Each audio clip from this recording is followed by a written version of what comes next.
Hi, I'm your host, Reena Suri, and welcome to Thriving Changes, a place where we share stories from brave and courageous people who have navigated challenges, crisis, or a change in their personal or professional life and gave it a new meaning.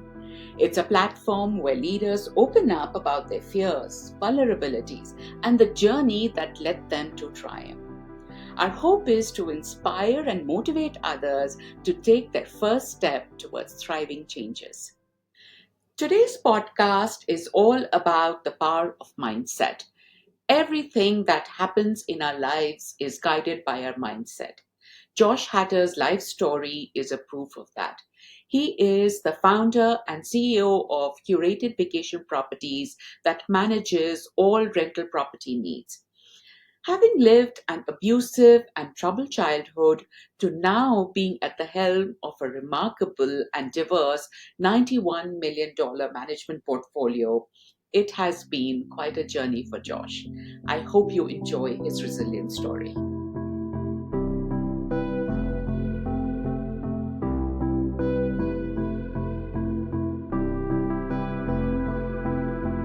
Hi, Josh. Welcome to Thriving Changes. It is such a pleasure to host you. I am so excited about our conversations. When I reached out to you many months back when I was planning this podcast, and you were one of the first people that I reached out. And I always knew that you were this business wizard, and your company has done remarkably well in a very short span of time. And so in my head, it was like, we'll probably be talking about business. And I was so wrong. It was humbling as well. My own perceptions of you were so limited. And I was just looking at it from one perspective. And there were so many more to explore as we dived into that conversation.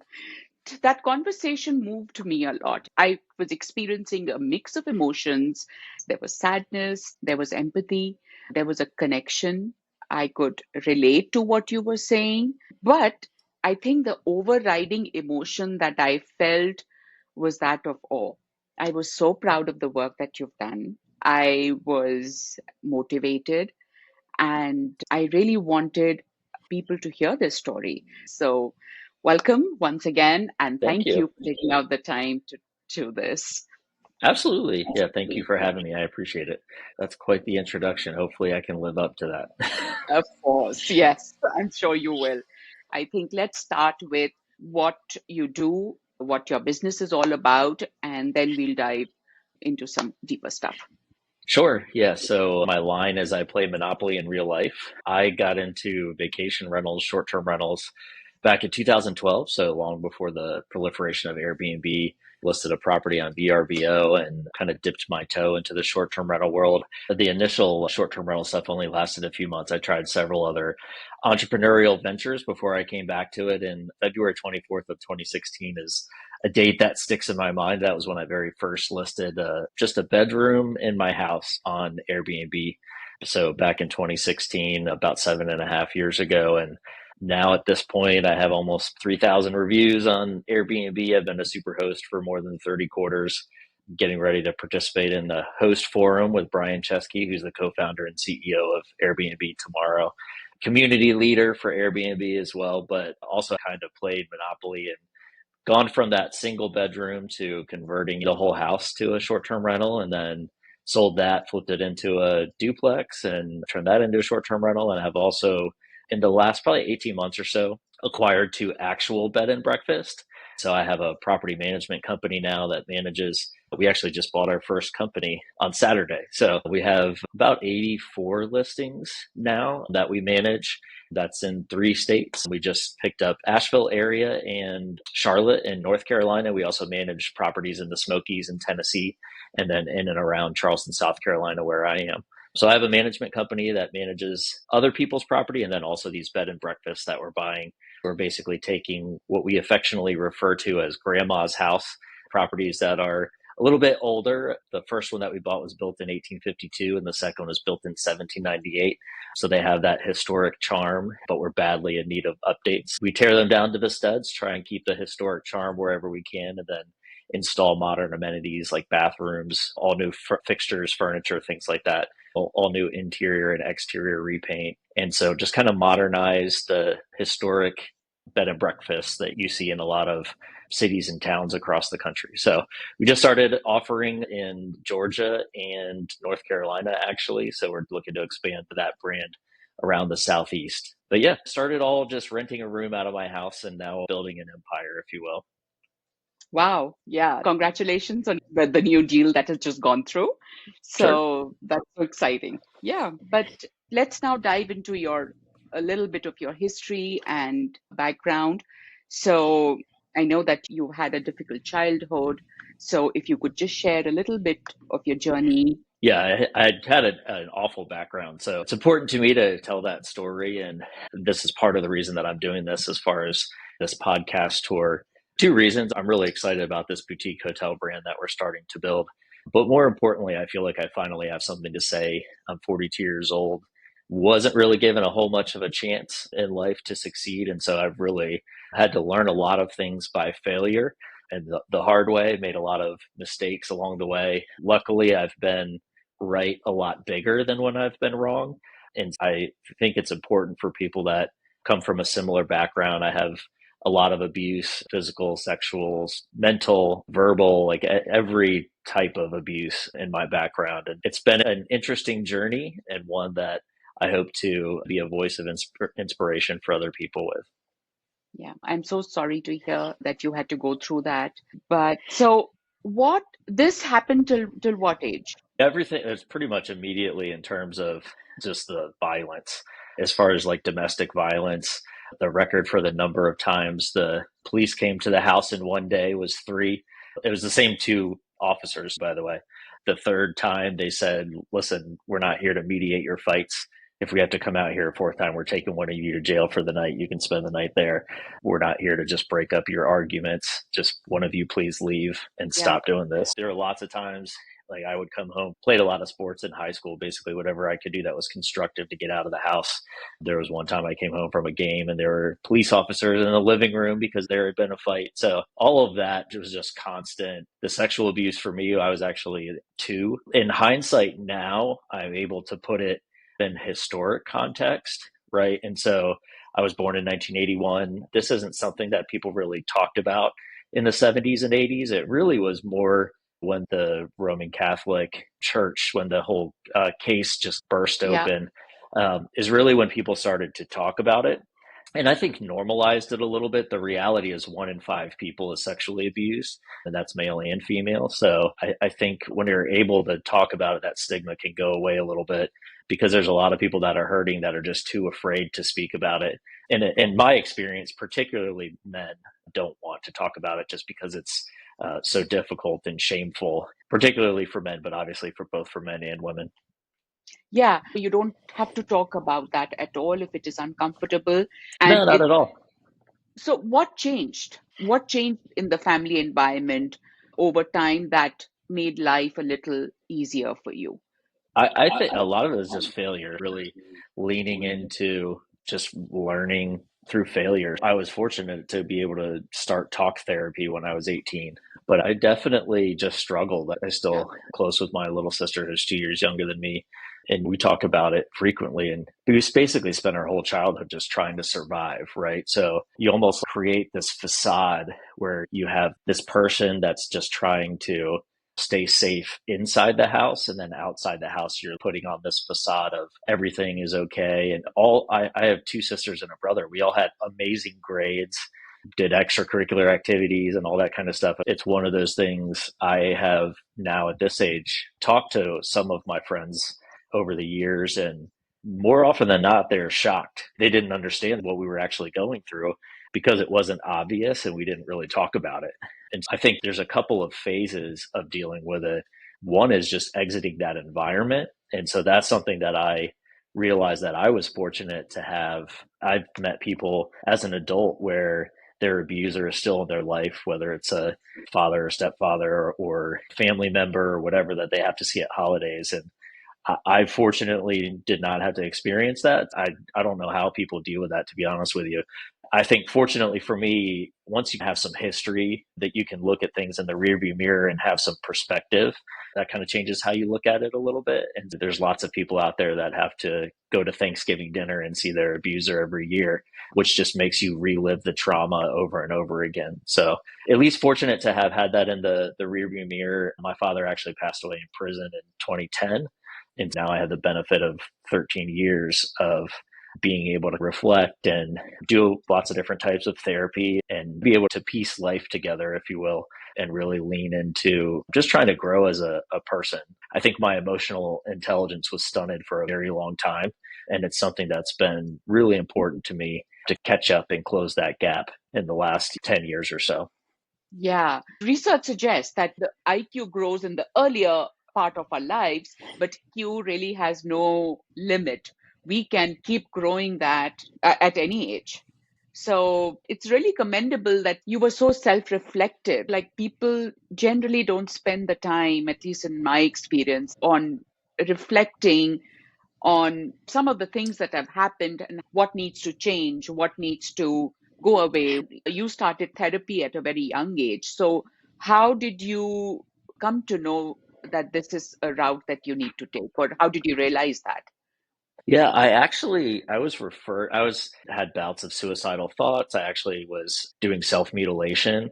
Like normally cutters will cut their thighs and their upper arms just because they can be hidden with clothes. And somebody had mentioned to somebody else my freshman year of college that I was cutting and they saw it.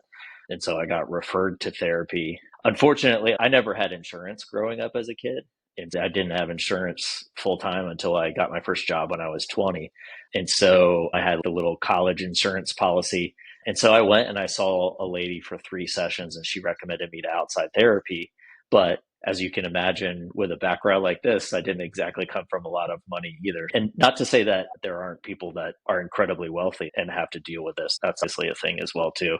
But I just didn't have the means to continue the therapy. So I did my 3 sessions. Basically, that at least got exposed to talk therapy when I was 18, but I really didn't get to revisit it until I had insurance and was in my early 20s. So I came back to it as soon as I had insurance and I realized what the cost would be that was covered. And when I very first started, I remember I got paid on a Friday and I looked at my bank account. And after all of the bills for that paycheck, I had $13 left to last me for the next 2 weeks. And that doesn't include needing to eat or gas or anything like that. Definitely having a hard time making ends meet back then. And that specific moment when I got that paycheck is when I said, okay, I'm not going to do this anymore. And there's been a couple moments in my life, I think, where I really come to that fork in the road and you have to make the hard decision to lean into growth and change. And I'd been so used to surviving my whole life that just barely surviving financially was just another way to continue that. When you grow up in chaos, that's what you're used to. And so it can Yeah. be hard if you don't have the chaos, but you have that background. It can be hard to just live a normal, happy life. There's a lot of people that are adults and they have that type of background and they wind up causing chaos. And I definitely did that as well too until my early 30s. Now, let's shift gears a little bit in the sense, what kind of a support system did you have back then? If it wasn't therapy, was it friends, family? Yeah. Uh, So I got super, super lucky. My very first job, actually, my first professional job, I met my mentor and I actually volunteered to work on a proposal. I was doing logistics support for the military, primarily the Navy. And they put out an email just saying, hey, we're going to be working on this proposal if anybody in the office wants to help. And I was literally the only person that responded. It was pretty easy to stand out because I was the only person that had responded. And so every single Saturday and Sunday, I would say twice, 2 nights a week for about 18 months, I would go into the office. This is back before Zoom and Google Meet and things like that. We didn't exactly do things virtually back in the early 2000s. This was like 2002, 2003. And so we would go into the office to work on this proposal. It wound up being the largest proposal that office for that defense contractor had ever won. It was like $149 million over 5 years. And so I was smart enough to see basically the guy that's now my dad, that's how I refer to him. He was the guy that put out that email. So he's now known me more than half of my life. I was smart enough to see, hey, I don't really know what I want to do with my life, but I know that this guy's amazing and I'd love to have more exposure to what he's doing. I did the aspects of the job that he was doing much more than what I was doing with my day job, but also just saw the respect that he commanded.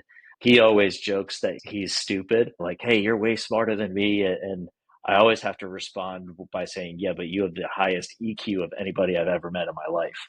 And you mentioned it earlier. I was emotionally stupid for a very long time. My wife might still say that I am, but it just took me forever to catch up and have that emotional maturity. And I was very incredibly fortunate to meet somebody that cared about me, not just what I could do for him Yeah. professionally, but just care about me as a human being. And then he has these team commandments that I sometimes still look back on and refer to with my employees now, but just constantly having that drilled into my head for so many years. I did wind up actually working directly for him for about 5 or 6 years before I got promoted. We were both working for a Fortune 500 company at the time, and I had gotten promoted. And then when he left that company, I actually took his role for a year after he left. So he's really mentored me professionally, certainly starting out. But then at some point, we just stopped talking about work. And so now when we get together, if I tell him everything that's going on, his response is, are you working too much? So he's always looking out for me and paying attention to my mental health. Now I guess it's been about 22, 23 years since I met him. And I think both of us are incredibly grateful for the relationship. He's an amateur photographer, and he actually helped my wife and I do a social media shoot this past weekend on Sunday with some models, with some friends, and just kind of hang out and catch up after they had been on travel for the last 2 or 3 months. So I'm just super grateful to have somebody like that in my life. And at this age, I also recognize that that's something else where I got incredibly fortunate to meet someone so young. I still was just very angry. There's a lot of anger, a lot of despair, just trying to figure things out. Having just been separated from this awful environment, I just didn't know how to cope with it. So I think I really threw myself into work professionally. Once I started talk therapy, I did it pretty consistently for a long period of time, probably at least 10 years. And that certainly helped. I think the hard thing about talk therapy is, first of all, we all have our own cross to bear, we all have problems. The hard thing about therapy is it's just like an eye doctor or a primary care physician. You're not necessarily going to click with that person. And so if it doesn't work, you need to try somebody else that you do Yeah. click with and Yeah. you enjoy, you're getting something out of it. They're challenging you to grow as a human. And the hard thing is you have to go through the same process as you would to select a primary care physician. But instead, you're telling your deepest, darkest secrets to this person. And so the first session is always, why are you here? And that's a hard thing to do and get through all of that and verbalize all of that to somebody. And then 1, 2, 3, 5 sessions later say, this really isn't working out. And then go start all over again. And so I think some people get frustrated with that process. They may try it once and then not click with somebody and not come back to it because they don't want to relive that trauma or rip that band-aid off again. I think a lot of really just trying to embrace change and just be a better person constantly. I've certainly made a lot of mistakes in my life, but I try to remain uncomfortable and keep leaning into growth. I think the first thing that stuck with me was the importance of relationships in our life, of love in our life, just to have that unconditional love for each other in our family with our close ones can do such wonders. It is like a balm on our heart. And it can really emotionally revive us. We start believing in relationships and people again, start trusting them again, because the loss of trust that usually people with trauma, you, me, we don't trust people so easily. And that's what love does. And it's so gradual that it takes time to build. And we Yeah. have to invest in it, give time, invest in it, be intentional about it. And the second thing is that your consistency, your resilience about going back to therapy and trying it again and again. You knew that the process worked. It just wasn't a right fit with the person, but you were courageous enough to go and try it again. And the other thing about therapy is that it can be a bit slow. It does take time to rewire the paradigms in our head and to build that muscle of living a healthy, functional life to break those patterns which have such strongholds in our lives. So, what are some of the things that you did on your own to change your mindset? How did your mindset, just being focused on your work, like you mentioned, but now I hear a lot of purpose in your life. You mentioned in the beginning of the podcast that I'm doing it so that people come to know who are in a similar situation. And that is something that tells me a little bit about your purpose. So, how did that shift happen from just being very business oriented, goal oriented, to being a purpose driven person? Yeah, I think that was definitely gradual as well. It took a while to get here. And I think you mentioned that background and the issues financially. And unfortunately, when you live paycheck to paycheck, you're just always thinking about survival, right? It's how do I make it to the next paycheck so that I can live for the next 2 weeks? So you don't have the ability to just focus strategically and long term. One of the things that I realized when I first started interviewing people to hire for my management company is I would ask them what their vision of happiness is. What does it look like? When you close your eyes and you see something amazing, what do you see? And what I realize is you can't, that just shows how separated I am from my background. Because the reality is, if you're just surviving and you're trying to make it to the next paycheck, you're not thinking about what happiness looks like. You're thinking about the next time you get paid, right?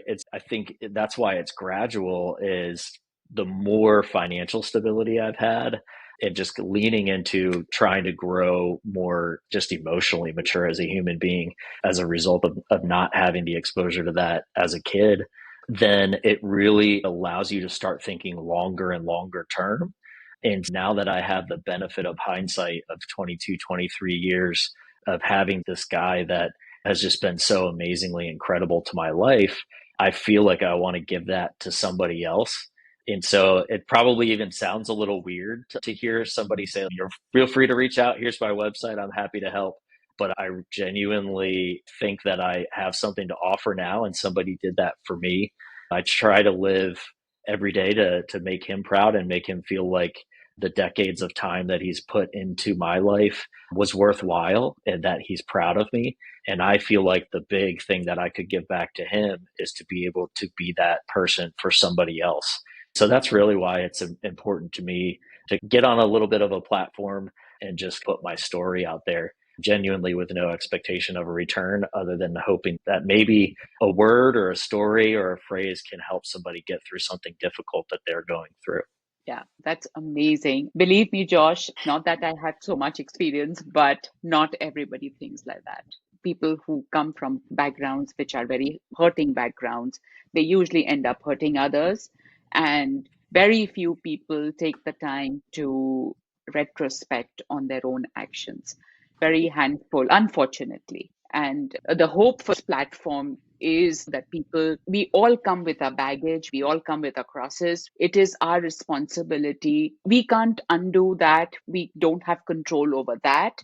We can't change that, but we can change our present and our future. And it is only by introspection when we start looking into ourselves. And I guess we need two things. We need the vision as well. What do we want to become, and what we are right now, and how to change that.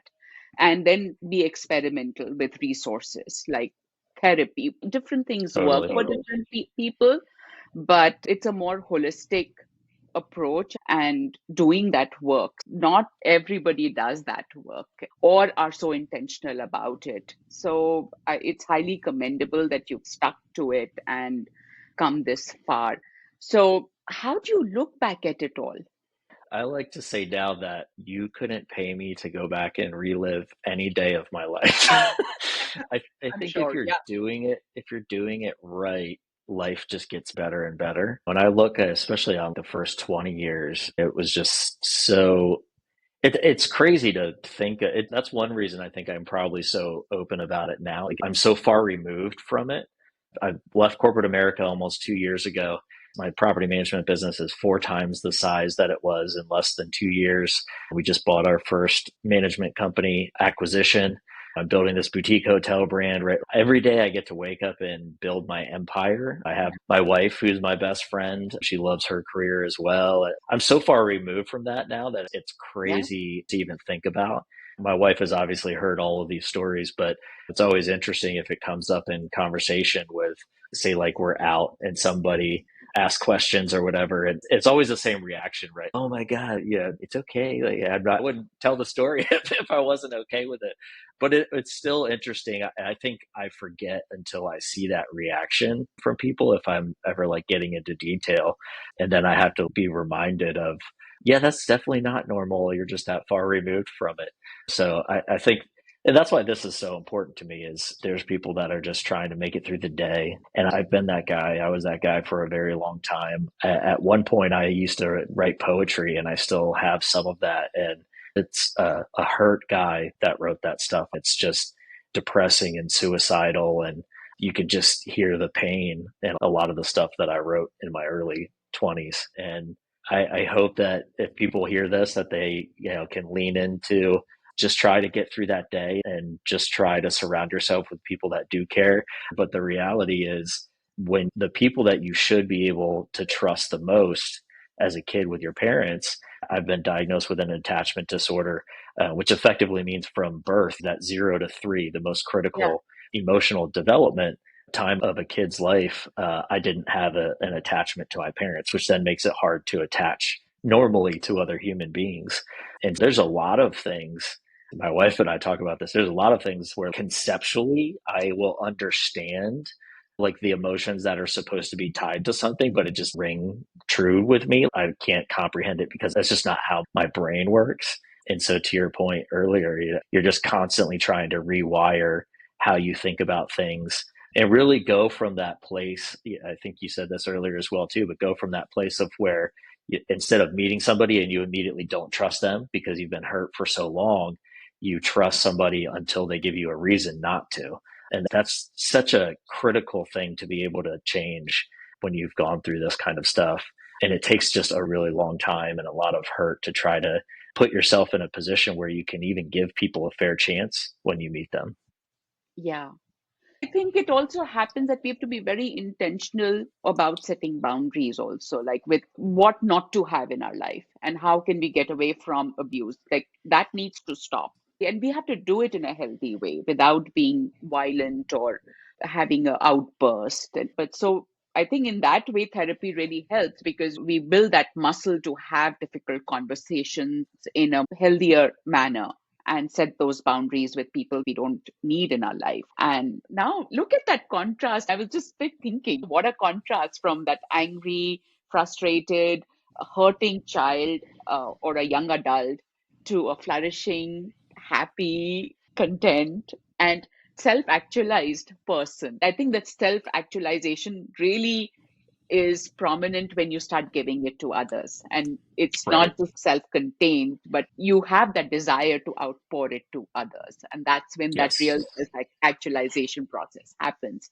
Your business is flourishing, you're growing every day. It's just so great to hear your story. And what would you like to say to somebody who's in the midst of a difficult childhood or who are going through this, or they are carrying that burden and are not yet at that place where they want to take that next step to healing, to reaching out for some help, or even in financial conditions, who may be struggling in keeping their job or are failing in their ventures? What would be your parting thoughts to them?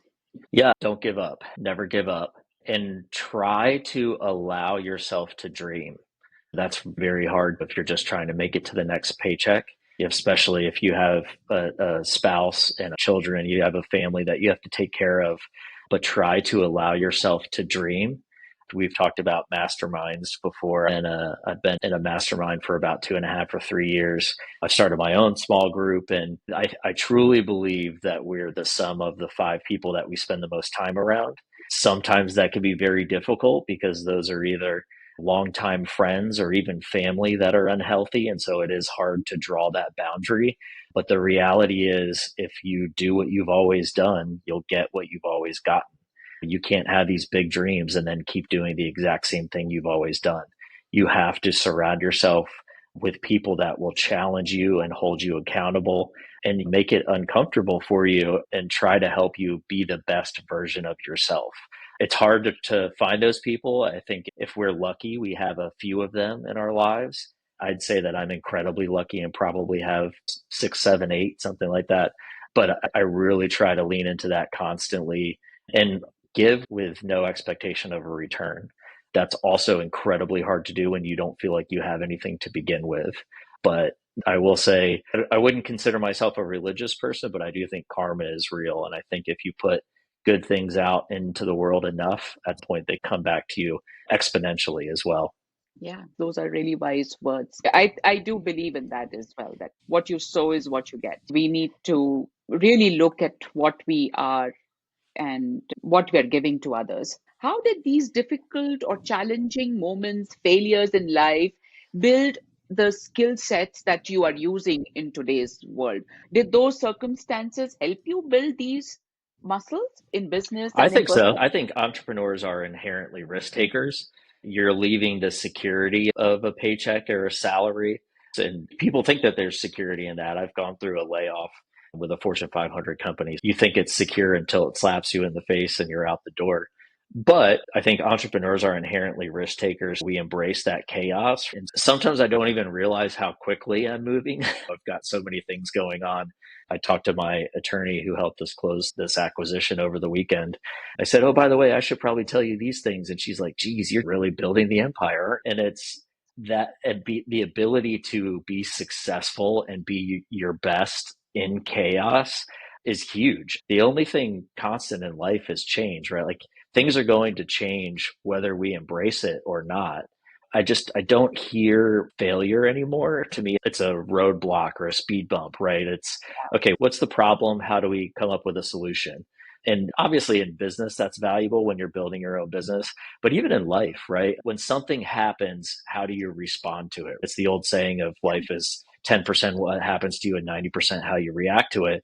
Yeah, If you get a flat tire and you say, "Oh, why does this always happen to me?" No, it happens to everybody. yeah. And it's just, oh, okay, what are the steps here? How do I get back on the road? It's all how you approach things. You're inevitably going to hit some speed bumps, but you've got to be able to maintain that positive mentality and embrace that failure is just part of the process. That's how you learn and get better and reach your fullest potential as a human. This is just great stuff because I think what you're saying is that the way we speak to ourselves can play such a huge role to what is to follow. And our self talk sets the momentum to what is to come. I do believe in visualization, manifestation, and they are huge. That concept is all about how you talk about things to yourself. And you just narrated that beautiful example. And so I think that's a great message to our listeners that self talk does matter and not It's to give huge. up and keep taking that one tiny little step to a better future. So Absolutely.